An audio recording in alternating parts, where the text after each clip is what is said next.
Assalamualaikum warahmatullahi wabarakatuh. Halo semuanya, perkenalkan kami dari kelompok 2 sejarah akan mempresentasikan sebuah peristiwa dalam bentuk video. Sebelum masuk ke videonya, mari kita perkenalkan diri kita terlebih dahulu. Perkenalkan, nama aku Aina Zara Setiawan. Perkenalkan, nama aku Aisyah Syaza Fifah Wahyudin. Perkenalkan, nama aku Kansare Faira. Perkenalkan, nama aku Rahmi Fatunisa. Perkenalkan, nama saya Muhammad Basyam Faiz, absen 33. Langsung aja kita masuk ke videonya.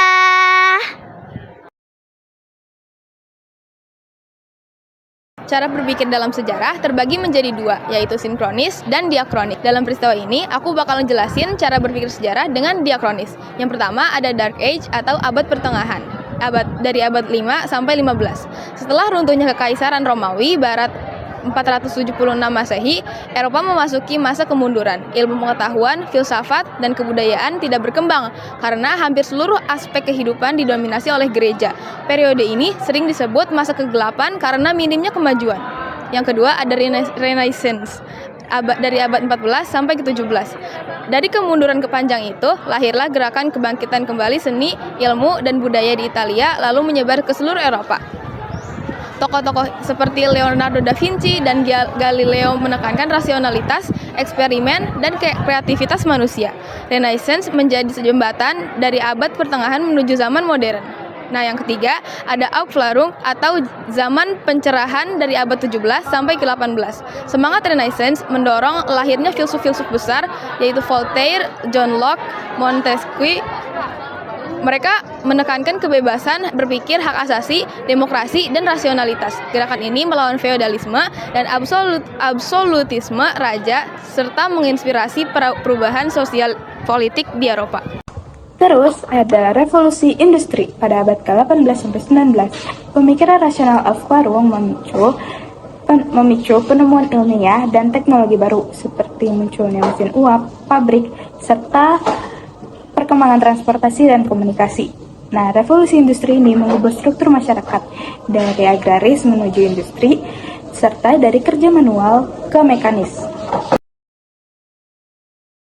Nah, kesimpulan diakronisnya, urutan ini menunjukkan bahwa sejarah bergerak dari Dark Age, Renaissance, Aufklärung, dan revolusi industri, di mana setiap tahap menjadi sebab bagi lahirnya tahap berikutnya.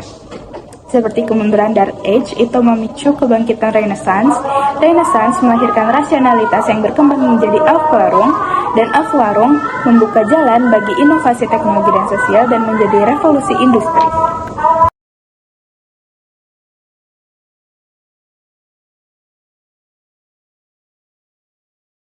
Jadi sekarang aku bakal bahas tentang konsep kausalitas atau dibilang konsep sebab akibat.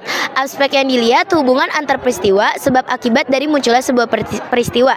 Yang pertama ada Dark Age, ditandai oleh doktrin gereja yang mengontrol semua aspek kehidupan, membatasi ilmu pengetahuan dan pemikiran independen. Renaissance muncul sebagai respon untuk membebaskan pemikiran dari belenggu gereja dan mendorong pemikiran rasional. Pada zaman Renaissance, kemampuan akal manusia sudah berkembang, tetapi hal tersebut hanya pada bidang humaniora, filsafat, politik, seni, sastra, serta hukum. Melalui slogan Aufklärung, Spare Aude, yang memiliki arti beranilah berpikir sendiri, Immanuel Kant, filsuf asal Jerman, mengajak orang-orang untuk semakin berani dan bebas menggunakan akalnya. Oleh karena itu, muncullah zaman pencerahan Aufklärung yang menekankan penggunaan akal dan rasio secara maksimal untuk mencapai kemajuan di semua aspek kehidupan, termasuk politik, ekonomi, dan ilmu pengetahuan dengan metode ilmiah sebagai dasar. Renaissance, penekanan pada akal dan ilmu menjadi sebab lahirnya pemikiran rasional di zaman pencerahan Aufklärung. Aufklärung, ide tentang kebebasan dan rasionalitas menjadi sebab lahirnya penemuan-penemuan teknologi dan perubahan sistem sosial revolusi industri.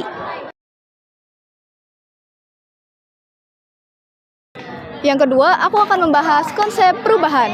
Aspek yang dilihat, hal yang berubah dari satu periode ke periode berikutnya, dari kegelapan ilmu yaitu Dark Age menuju kemajuan seni dan ilmu yaitu Renaissance. Dari kebangkitan seni dan ilmu, Renaissance menuju pencerahan politik, filsafat, dan HAM yaitu Aufklärung.